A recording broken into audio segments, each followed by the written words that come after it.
Ошондо да ишенбей жүрдүм. Бир айча жазылып алып, мен колуман келбесе керек деп мен аябай катуу даярдандым. Флешка сатып алдым. Телефонум анча жакшы видео тартпай, мен видеода тартам деп чечкем да ошондо башка телефон сатып алдым. Интернетим аябай медленный болуп атат деп телекомго барып интернет сүйлөштүм. Ошентип жүргүчө бир ай өтүп кетти. Мен ишенип ишенбей жүрдүм. Бир да адам каттабай эле, ошо Венера эжем каттап коюп эле жүрдүм. Мен эң чоң катам ошол, мен аракет кылбадым да, ишенбегенимден болду. Анан бир күнү бир сабак болуп калып, Гүлназ эжени көрүп калдым офисте.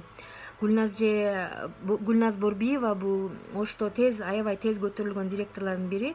Ал 5 айдын ичинде уже директор ачып 45 000 айлыкка чыккан. Үйдө отуруп 5 баласы менен отуруп жасаган интернет аркылуу.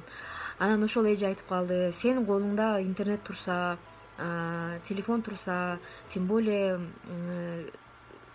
3 балаң менен үйдө эле отурат экенсиң, башка эмне ишиң бар эле, давай жаса деп калды. Анан кандай эмне кылам десем, Одноклассниктен иштөө деген видеолорун жөнөттү. Анан мага советтерин берди. Анан чын эле ушундай айлык алып атам деп мага телефонунан көрсөттү, баягы счеттун көрүп, анан чындап эле алып атпайбы.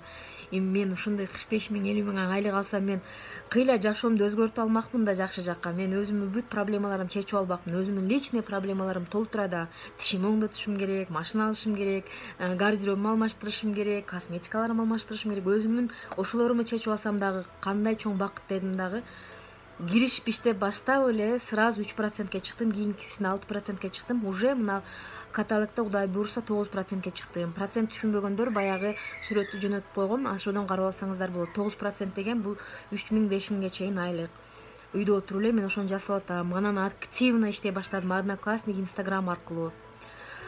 Бул иште этаптар болот да, сиздер этаптар болот. Ар бир этаптан өтмөйүн сайын ишиңиздер жүрүшпөйт. Сөзсүз бир этапты жакшылап үйрөнүшүңүздөр керек. Азыр кийинки видеодо этаптары жөнүндө айтып берем.